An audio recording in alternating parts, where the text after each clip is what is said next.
నీళ్ళు వచ్చిన దానికి ఎట్లుంది నీకు సంతోషము? సంతోషం బాగుంది, ప్రజలంతా సంతోషము ఆనందము అంతా. మనకేమన్నా రావచ్చా నీళ్ళు? అంతా మనకు కూడా తంపే గులాజాలే అంతా అంటావు కృష్ణ? తంపే మన బోర్లంతా ఇంకా తగ్గే పరిస్థితులు అంటే చాలు బాగుంటుంది. పార్టీలకు అతీతంగా ఈరోజు నీళ్లు తెచ్చిన చంద్రబాబు నాయుడుకు మనం కృతజ్ఞతలు చెప్పుకోవాలా. 25 ఏళ్ల కళ మనకు నెరవేరింది. దిగుకుపోతాం రాష్ట్రాన్ని కదా. ఆడిపోయినాడు ఈయన చెప్పా ఇది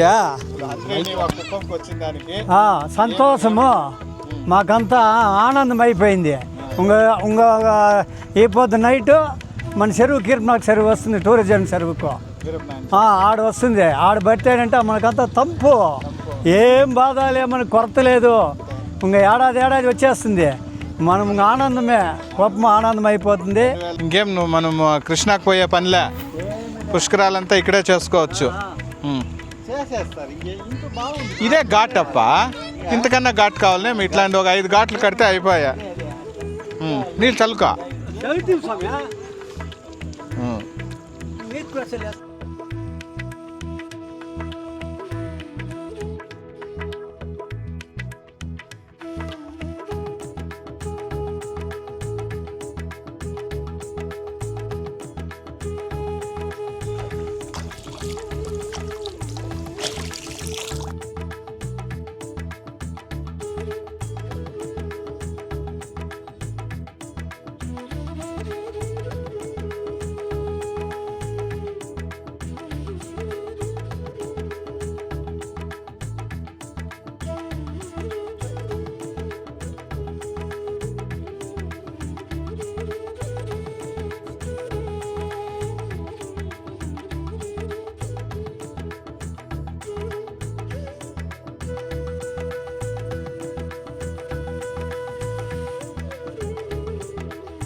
చాలా వరకు మీరందరూ చూసింటారు. 29-30 నారా చంద్రబాబు నాయుడు గారు సందర్శించడము, అదేవిధంగా జలహారతి ఇవ్వడము, జలహారతి తర్వాత కూడా లోకల్ పబ్లిక్ను అడ్రస్ చేసేటప్పుడు కూడా చాలా వరకు ఏమేమి కార్యక్రమాలు చేయబోతున్నాము ఈ రాబోయే 3.5 సంవత్సరాల్లో, ఎలాంటి ఎంఓయూలు చేసుకున్నారు, అదేవిధంగా ఎలాంటి పరిశ్రమలు కుప్పానికి రాబోతుందనే విషయాలు కూడా మన ముఖ్యమంత్రి వర్యులు ఎక్స్ప్లెయిన్ చేసినారు.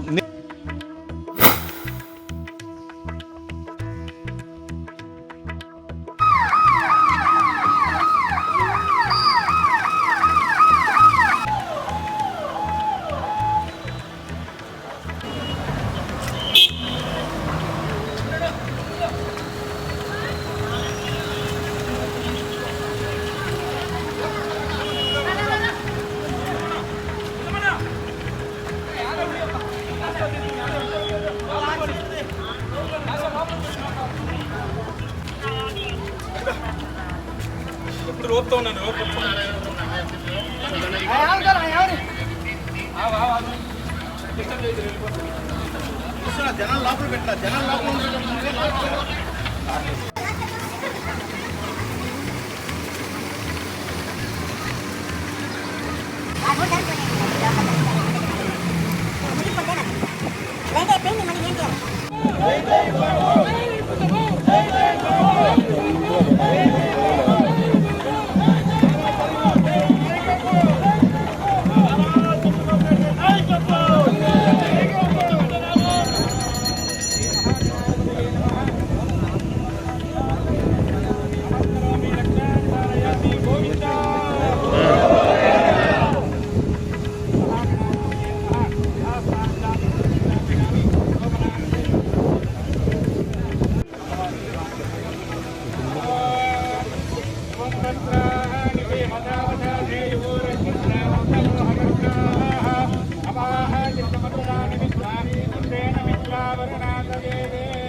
ఆనందన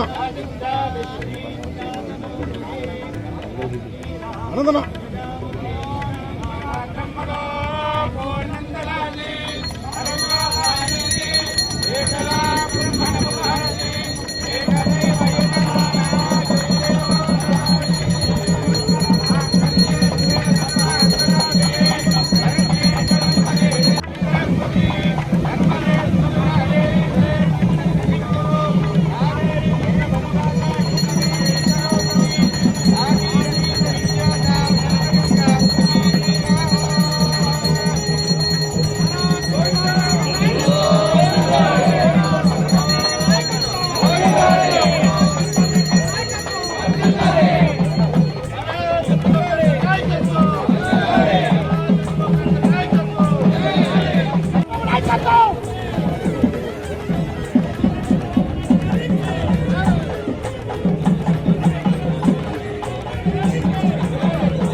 కెమెరా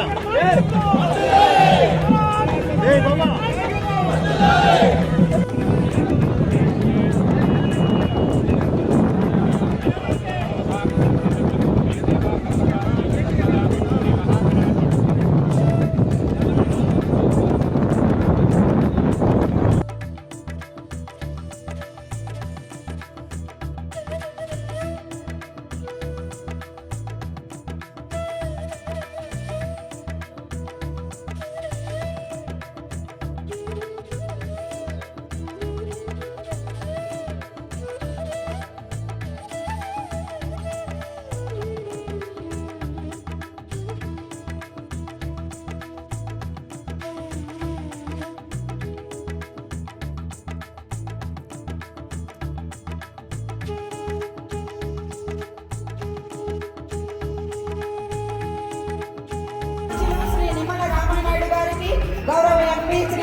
నేను చాలా మీటింగుల్లో చెప్పాను, రాయలసీమ రాళ్లసీమ కానీయను, రాయలసీమని రతనాల సీమగా చేసే బాధ్యత నాదని చాలా స్పష్టంగా హామీ ఇచ్చా.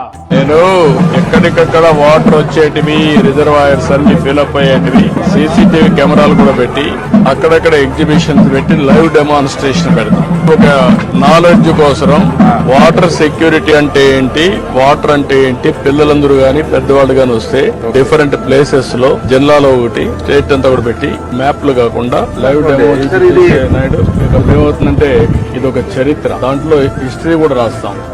ఎప్పుడెప్పుడు స్టార్ట్ అయింది, ఎట్లొచ్చింది, ఎక్కడికెప్పుడు అయింది, ఎంత డబ్బులు ఖర్చు పెట్టాం, ఈ రోజు దీని వల్ల ఇంపాక్ట్ ఏంటి అనేది ప్రజలకు రిమైండ్ వేరు డిస్ప్లే ఎగ్జిబిషన్ పెట్టి చేస్తే ఆడుకొచ్చి నేర్చుకుంటారు ఏంటి దీని చరిత్ర. లైవ్ ఉంది కాబట్టి ఈ రోజు నీళ్లు ఎక్కడున్నాయో కూడా తెలుస్తుంది. మ్యూజియం కూడా స్టార్ట్ చేయాలి. భావితరాలకి అర్థం కావాలి, స్టూడెంట్స్ అసోసియేట్ కావాలి, what is right, what is wrong, nature ని ఎట్లా అసోసియేట్ కావాలి.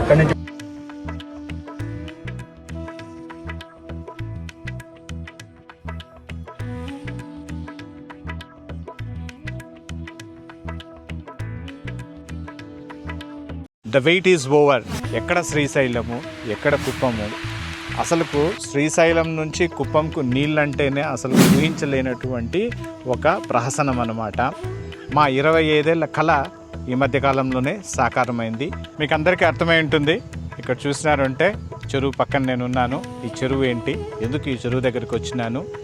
ఈ మధ్యకాలంలో రాష్ట్రంలో ఒక ఊరు పేరు మారుమోగిపోయింది. ఆ ఊరే ఈ పరమసముద్రము.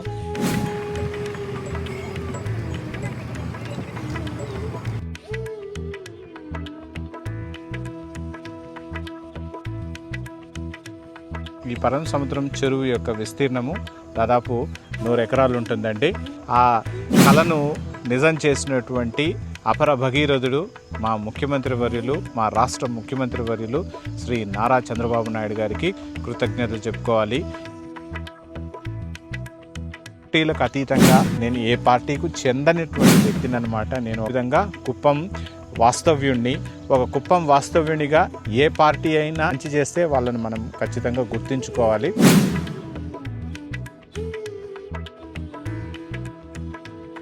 బిరబిరా కృష్ణమ్మ పరుగులెడుతుంటే అంటే మీకు ఒకటి గుర్తుంటుంది, మన రాష్ట్ర గీతమైనటువంటి మా తెలుగు తల్లి ఈ రాష్ట్ర గీతంలో మధ్యలో వచ్చేటటువంటి ఒక స్టాంజా ఏంటంటే బిరబిరా కృష్ణమ్మ పరుగులెడుతుంటే. అంటే ఎప్పుడు వినడమే కానీ ఈరోజు మా ఇంటి పక్కన, మా ఊరు పక్కన కృష్ణమ్మ వస్తుంది అని మేము కల్లో కూడా ఊహించలేదు. ఇది ఊహాజనితము అనుకున్నాం. కానీ మా ఊహలను నిజం చేస్తూ ఈరోజు నారా చంద్రబాబు నాయుడు గారు అంకుటిత దీక్షతో ఒక అపర భగీరథుడిగా ప్రయత్నించి 25 ఏళ్ల కళను సాకారం చేసినందుకు ఈరోజు మా ముఖ్యమంత్రి వర్యులకు కృతజ్ఞతలు చెప్పుకుంటూ,